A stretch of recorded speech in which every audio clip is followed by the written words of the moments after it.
Boys and girls that are going to Children's Church, you are dismissed.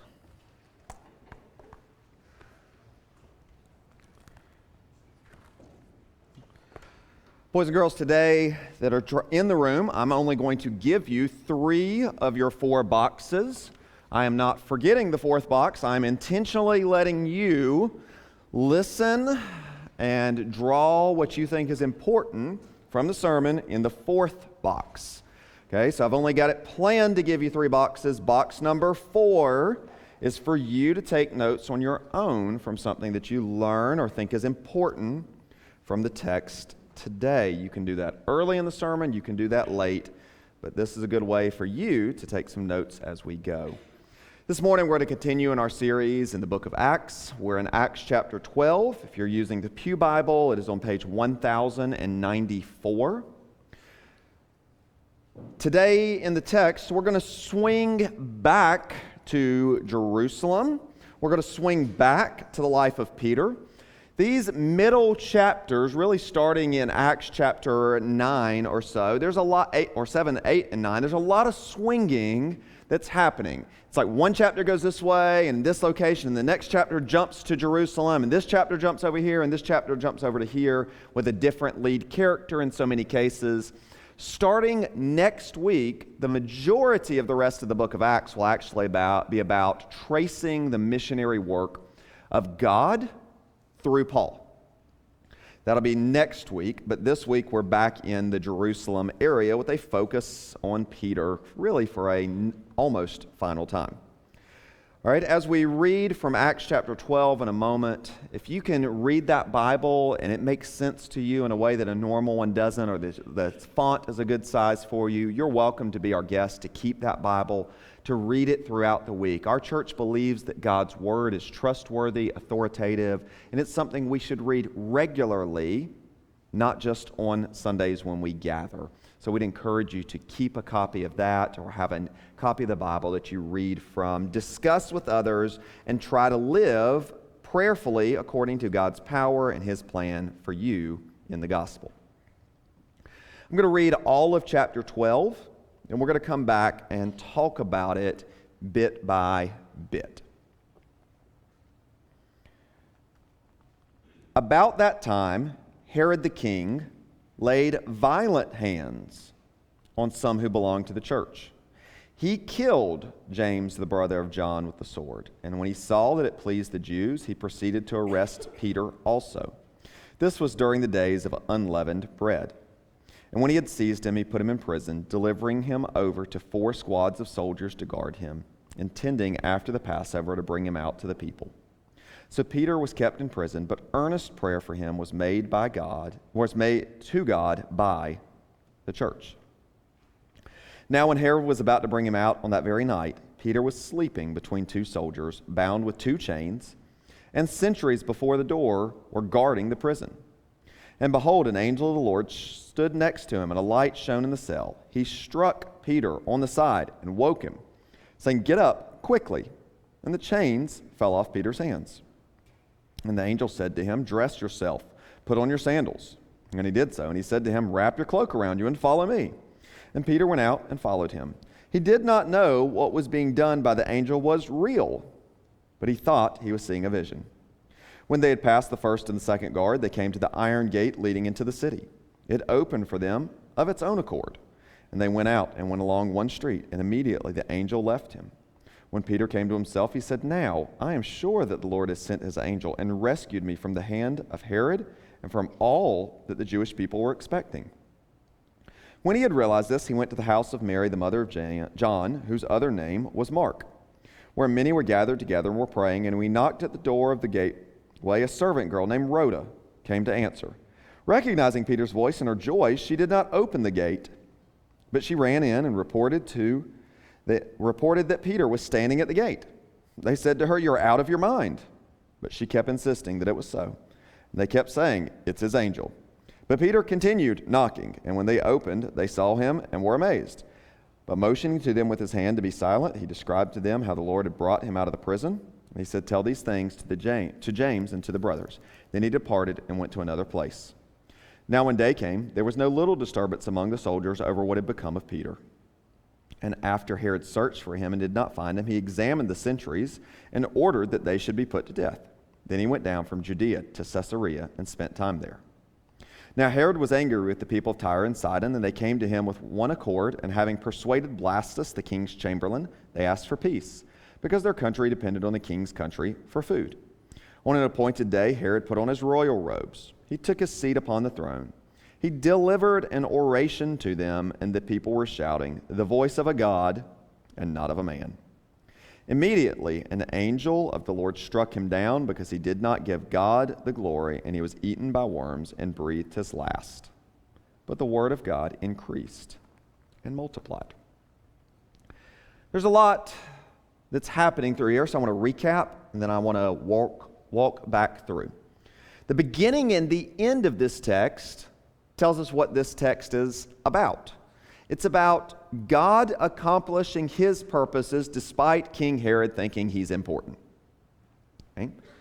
At the beginning of the text, King Herod does stuff where he opposes God and seems to get by with it. He has James, the brother of John, executed. He has Peter arrested, but that proves ineffective. He at least got by with his plan originally, then it becomes ineffective when Peter escapes.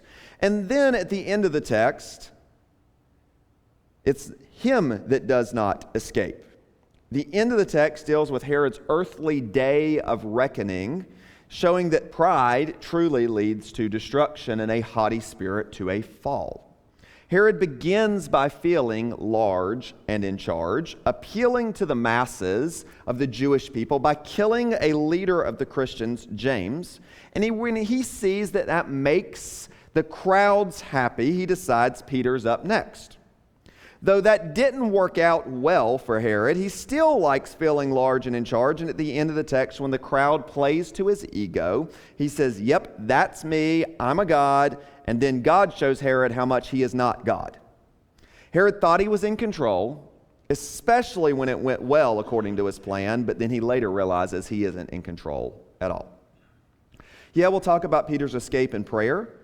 But because of the way that Luke frames this story, it shows us that the key point of this passage is not to make earnest prayer and answer the door. It shows us that God is actually the one in charge, even over rulers and authorities who think they oppose his plan of the gospel going forward. The text ends with the gospel going forward for us. Back in verses 1 through 5, I'll try to reference a few things of the verses as we go. This is King Herod. It's not the same King Herod that tried to kill baby Jesus. This is a different King Herod, but most of those Herods were not very good leaders and godly leaders. This is another guy who loves power and the prestige of his position. He likes being large and in charge, and like many politicians of our day, his morality was determined by his popularity. If it was popular, it's what he believed. He didn't have the guts to stand for what was right and to show what was right. The Jewish historians actually record him as acting Jewish when it was convenient to act Jewish, to not act Jewish at other times. In this case, it was convenient and popular to execute a Christian, so that's what he did. He let his opinion polls determine his actions. And as we enter into an election season, it's a great thing for us to pray that our leaders, whether they are politically elected leaders or the leaders of something as small as your church or your office, would lead according to what is right before God and not what is popular before people. But he recognized this worked with James. He says, "My opinion ratings are going up. Let me do it again." So he pulls in Peter. Now, he can't violate the Jewish cultural laws that talked about no executions on celebrations and holy days, so he doesn't execute him. He keeps him in prison for a while. He's got to wait on the feast to play out. So all the concept and the tension is building, and Peter's just waiting in prison, and he's being kept guard by a lot of soldiers. Okay, Peter's heavily guarded, not because Peter was as intimidating as me. Not very intimidating. Okay? Peter did not look most likely like the Incredible Hulk. Peter was not a violent mercenary, but Peter had a track record of escaping. Peter had escaped before, and Herod had probably heard about this. Back in Acts chapter 5, it wasn't just Peter. Multiple apostles had escaped despite being in prison. So Peter, knowing about that probably and wanting to make sure that his plans got carried out, decides he doesn't just need one guard, the standard protocol. He needs multiple guards, and that obviously is going round the clock. So that's what we have. Peter is chained to 2 guards inside the cell with at least 2 guards outside the cell guarding things. Peter is in maximum security. God called it maximum security as well, because he was in God's hand, and that is true maximum security. We never can escape from God's hand. The church cares deeply for Peter, so they're praying for him, earnestly, seeking God, calling out as Psalm 79:11 does, "Let the groans of the prisoners come before you, O God. Preserve those doomed to die." They're remembering him, as Hebrews 13, I believe 3 says, as one of their own, praying for him. We get to verse 6. We get this detailed description of where Peter's sleeping and Peter's resting. The guards are supposed to be awake because that's what guards are supposed to be doing. You're not a super effective guard if you're sleeping next to the prisoner. You're supposed to be staying awake. Peter's chained to the guards. Peter's asleep. Okay? Round the clock, squads of soldiers guarding him, and Peter escapes. Now, boys and girls, the text doesn't tell us some stuff here. So I need you to use your imagination for a minute. The text doesn't tell us what the guards were doing.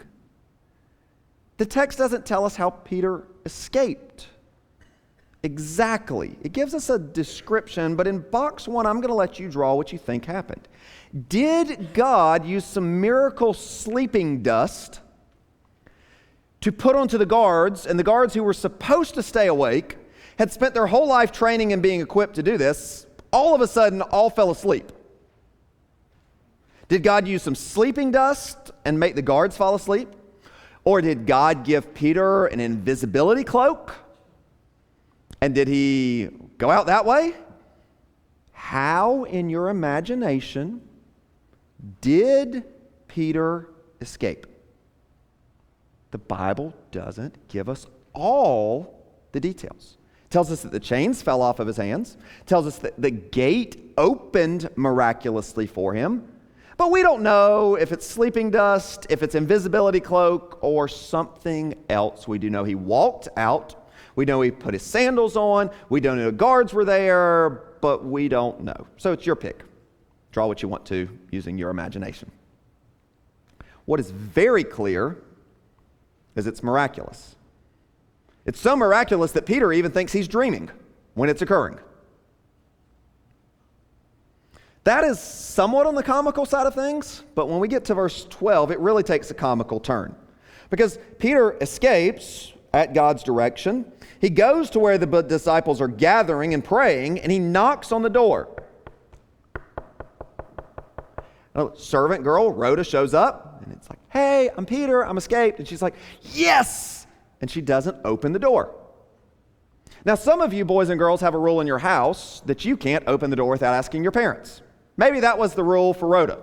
You can't open the door without asking your parents or asking whoever's in charge in the house. Maybe she was 6 or 7 or 8 years old, or maybe she was 15 and still couldn't open the door without permission. But she goes in and there's this prayer meeting happening, and she's like, "Hey, don't want to interrupt prayer for a minute, but Peter's at the door." And they're like, "Shh, we're praying for Peter to escape." She's like, "I know, Peter's at the door. We're praying for Peter to escape." She's insistent. "No, Peter is at..." "You're crazy, Rhoda. It's just his angel. We're praying for Peter to escape." And she finally, with her persistence, convinces them to go and at least check. I don't know if Barnabas was the one that went to check or what, but somebody goes and checks, and sure enough, it's Peter. Okay? So, if I wanted a really, really convenient preaching point that would be awesome for Twitter, All right, a little, or X, I guess now, a little phrase on this one. Okay, what I would tell you and I would clue in with was that sometimes we're busy praying when God has already sent the answer and all we need to do is open the door. And there could be some truth to that, but that is not the point of Acts chapter 12. This is not a passage teaching us how sometimes God has answered prayer and we're so busy having a prayer meeting that we don't see the answer to prayer. That is not the main point of this text. Is it true? Yes. But this is not a passage telling us to be a part of prayer meetings because that's what makes God answer prayer. Okay? We don't see anywhere in their prayer that they requested for Herod to be killed. I'm guessing they prayed for James too. This is about God doing God stuff according to God's plan, not man's. So next week, do I want you to show up at 8:30 for prayer in the library? Absolutely. Next week, when we call out to God in the sanctuary at 9:15 for revitalization in the life of our church, we are telling God what we think we want Him to do and surrendering ourselves to God and asking for His kingdom to come, His will to be done on earth as it is in heaven. But we don't have to pray long enough to make God do what we want or even to find out what He wants. There is not this, if you do the X, then God does Y formula to prayer. And it is not the point of this passage that if we just pray, God sends the answer to the door and the knock is there. Because I bet they prayed for James. And it did not result in James's release. This is about God being glorified amongst the nations and displaying His power to His people and the gospel going forward through the loss of one, the release of another, and the execution of one that opposed God. Boys and girls, in box 2, though, I will let you draw Peter knocking on the door, Rhoda trying to talk and interrupt their prayer meeting. Okay? You can draw that in box number 2. Peter's knocking, Rhoda's trying to interrupt their prayer meeting. We get down to verses 18 and 19. There's a interrogation between Big Boss Herod and all these soldiers. And I'm sure that this was somewhat comical and frustrating. Herod to the soldiers, guys, can you tell me how he escaped? Mr. King Herod, sir, excellent. King Herod, who's such a powerful leader, you're such a great guy. We're so thankful that you're always merciful and show mercy to people because we'll capture this guy. We don't know. Can you imagine having to tell them, we don't know? Maybe they've got to use the sleeping thing. Hey, King Herod, we all fell asleep. But I thought you were supposed to be staying awake. Well, we don't really know how we all fell asleep. It was instant. Must have been God. And Herod's like, God? That's me. I didn't do it. Back and forth they go. Then Herod says, all right, I don't have Peter, but I do have you. And the law allowed, and it was standard practice in that time, for a prison guard who let a prisoner be released for the prison guard to receive the prisoner's sentence. In this case, Peter was planned to be executed, so the guards were executed. Herod has to also think, hey, the Jews liked it when I executed James, but now if we let Peter go, it looks like I'm not that strong, or it looks like my soldiers are in with him, which is again a threat to my kingdom. So I've got to execute these guys to show my power and to at least appeal to the Jewish people that anybody helping a Christian escape is going to be executed. So that's what he's done. And the scene seems to stop when he leaves Judea, but God is not done, though he thought he was done. Herod thought God was done and this whole incident was over, but God is clearly not done. When verse 20 comes around, new area, people that have upset in some way, oh, your most excellent highness Herod.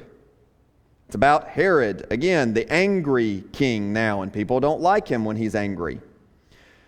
Why? In this case, because he controls their food, and he said, I'm angry with you, you don't get food. Okay? So they use a guy named Blastus. What a great name. Be a great dog name. Great guard dog. Like Blastus. You do not name a little Chihuahua Blastus. Okay? A giant dog, maybe. Okay? But Blastus, the king's assistant, they get word in with him, and then they all gather around, and King Herod puts on his royal robes and stands out in my mind on the porch. I need you to see what's happening here. And he stands up and he gives a speech. And the people look and say, oh, King Herod, that's the best speech we've ever heard. Could you possibly speak longer to us? You have just kept us entertained. You've showed us the most excellent things. You're practically a god. And Herod says, why, thank you. They probably didn't actually believe that Herod was like a god. They probably did not even enjoy his speech. But they knew what to say to get him to do what they wanted him to do. And then we arrive.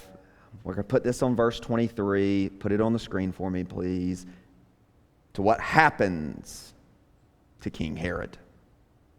Reading the verse again and using our imagination in just a moment. Immediately, an angel of the Lord struck him down because he did not give God the glory, and he was eaten by worms and breathed his last.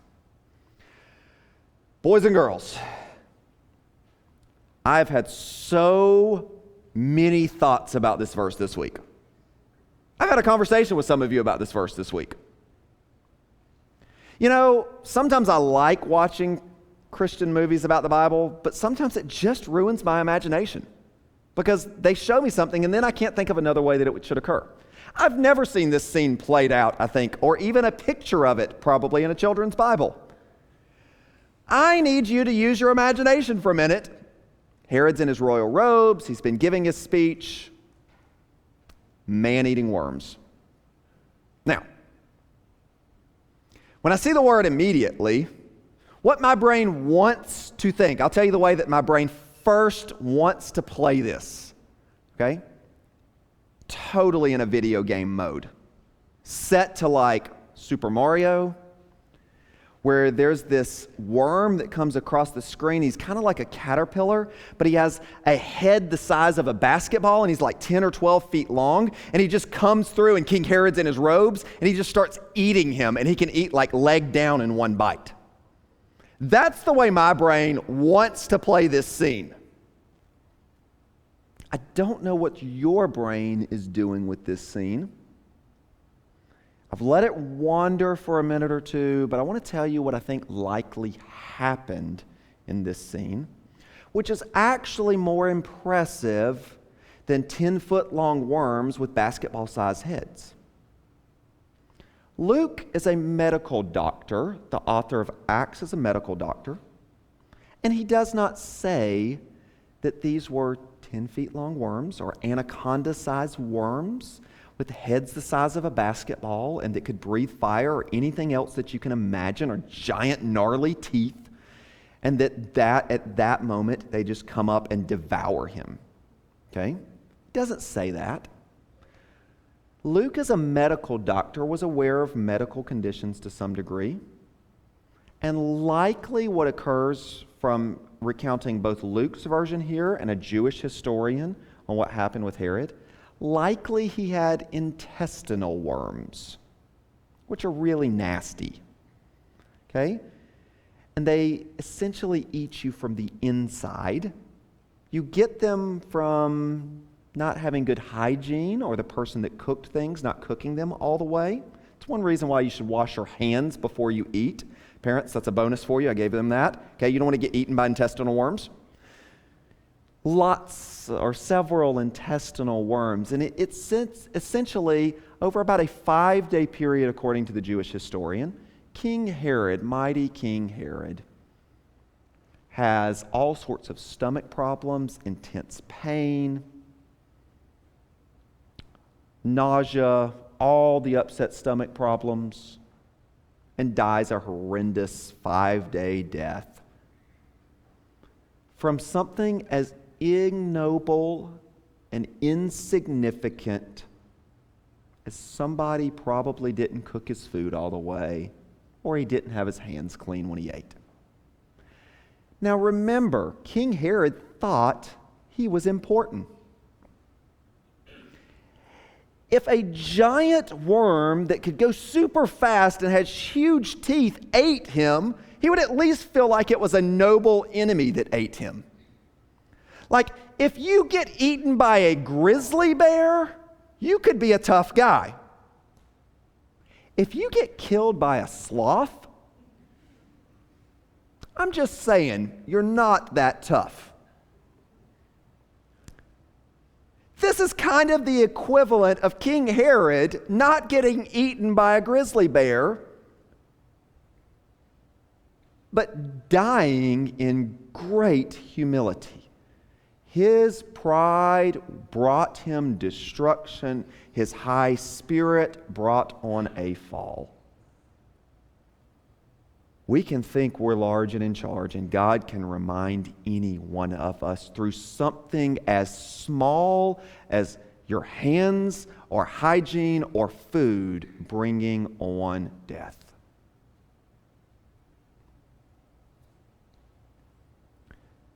Verse 24, the word of God increased and multiplied. God's word was not reined in by any earthly leader, by persecution and the death of a leader in the church, by King Herod trying to rein it in, or even after the fact. God wasn't just getting like some earthly day of reckoning here and the gospel movement stopping. Gospel movement was occurring by the power of the Spirit. Boys and girls, in box 3, you may have already done this. If so, you'll have to add something else. I was going to give you the king who thought he was really important dying with worms in his stomach. They just can't be giant worms, because Luke would have told us that. As I was trying to decide how to preach this passage and talk with Sam about it this week, I realized that there's actually a story in the Bible that reminds me so much of this passage. And it comes from the Old Testament. It's one of the prophets, and it's one of the books in the Bible that has the same name as one of the boys in our children's ministry. Anybody in the room, any boy or girl, want to tell me what you think the book of the Bible that has the same name as one of our boys in the children's ministry might be? You can. And nope, Jesse is in the Bible, but it is not a book of the Bible. Daniel, that is correct. Daniel chapter 3, I didn't get the page number. I will have it pop up onto the screen for you in just a minute. Remember in the book of Daniel, this might be new information for some of you, but I'll give a quick recap of Daniel chapter 3 and chapter 4. The people of Israel have been captured. They're serving a pagan king, King Nebuchadnezzar, all right? And he makes this statue, and he tells everybody, you're going to bow down before this giant statue because I'm in charge, and I told you to do that. I'm large and in charge, and I'm in control, and I'm going to prove it by making you bow down before a statue. And these 3 guys, Shadrach, Meshach, and Abednego, or the VeggieTale version of Rack, Shack, and Benny, all right, are like, King, we're not doing that. We do not bow before anybody but God alone. You might think you're in charge, but He's the God who's in charge. And that's what they say to others. The word gets to the jealous leaders who report it to King Nebuchadnezzar. And King Nebuchadnezzar's like, hey, I'm going to give you a chance to do this. And then he makes this weird statement. Here it is. If you're ready, when you hear the sound of the horn, the pipe, all these instruments, every type of music, fall down and worship the God that I've made. Well, good. It'll be okay. I'm giving you a second chance. He was a nice guy. Then the verse continues. But if you do not worship, you shall immediately be cast into a fiery furnace. That was a problem threatening God's people, but here was the big problem.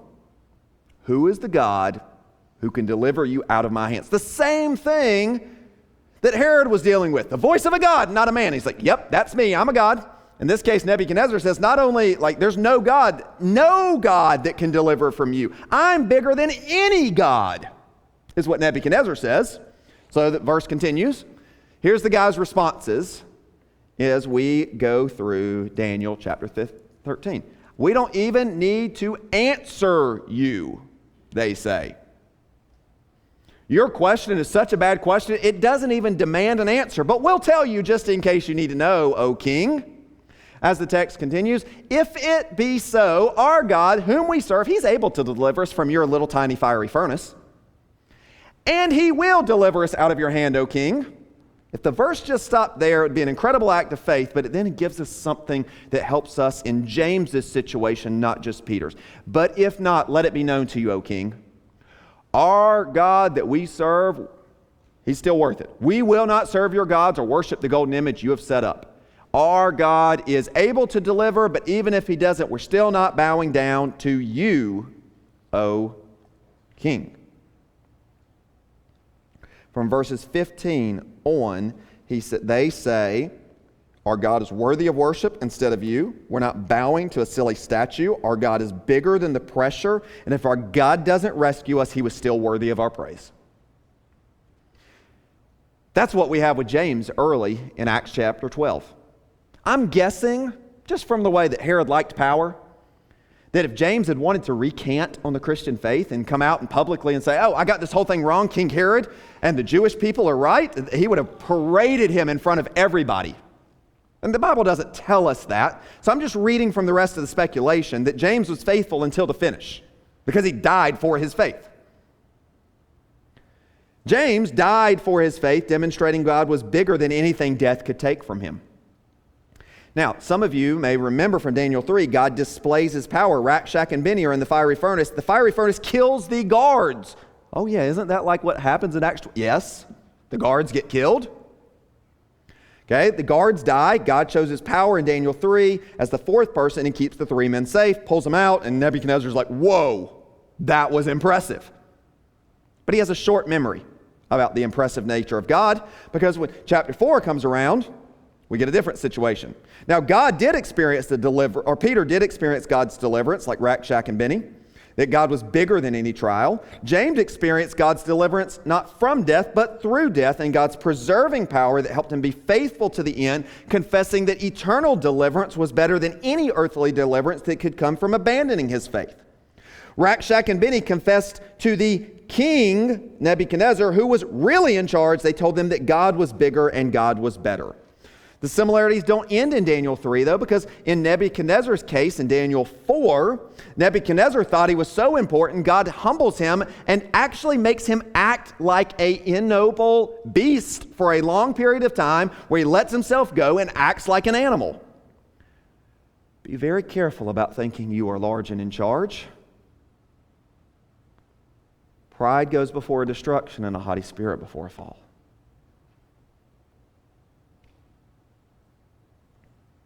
So what do Acts 12 and Daniel 3 and 4 have to teach us today? Well, I hope you've already seen a lot of it, but I'll recap a few lessons. Let Acts 12 be a reminder that God is always bigger. Whether he needs sleeping dust, invisibility cloaks, to send worms at just the right time, to send a deliverer to be with you in the fire and yet the guards to be killed, God is always bigger. Let Acts 12 and Daniel 3 and 4 be a reminder that God is always better. God is bigger and better than anything life can bring or death can take.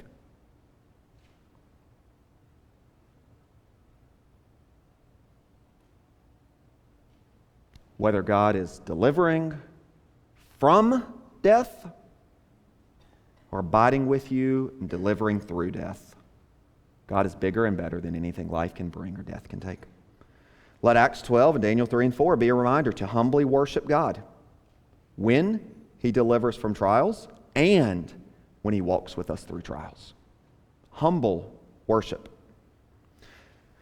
We do this because of lack of humility led to Nebuchadnezzar's downfall, Herod's death. Pride goes before destruction and a haughty spirit before a fall. Pride can easily mark our lives, not just the lives of kings.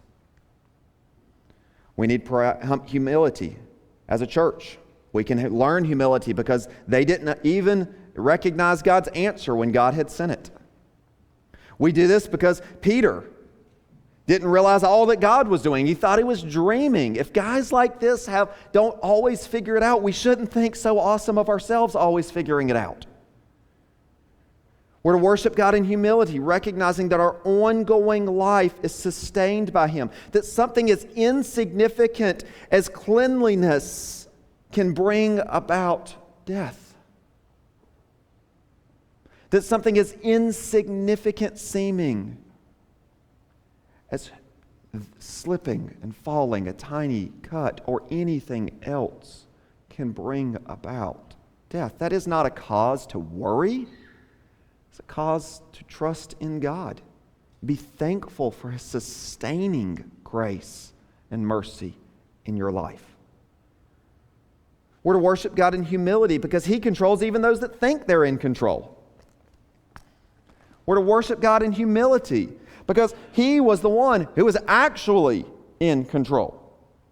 We're to worship God in humility because He is able to deliver. We worship God in humility because He knows what's best and accomplishes His purposes even when He does not deliver from death but walks with us to and through death. As we work through Acts 12, seeing the contrast between Peter's release and James' experience of God's faithfulness bringing him to heaven. Shadrach, Meshach, and Abednego experiencing the deliverance of God, but saying, even if it doesn't go well, our goal is to glorify God. As long as you are glorified, O God, they say, as long as you're glorified, we'll praise you because it's not worth it to bow down before anything else. As long as you're glorified, in the good times we will praise you, and the bad times we will praise you. When things are going great and we know that they are great and from you, we will worship you. We're going to sing out in a moment as long as you are glorified. That we should not simply celebrate that in the good times, but in the trials, in the difficulties, in the bad news, that God will be glorified is our call from Acts chapter 12. Because God's purpose goes forward even in the struggles. Let's rise, stand, sing, and respond.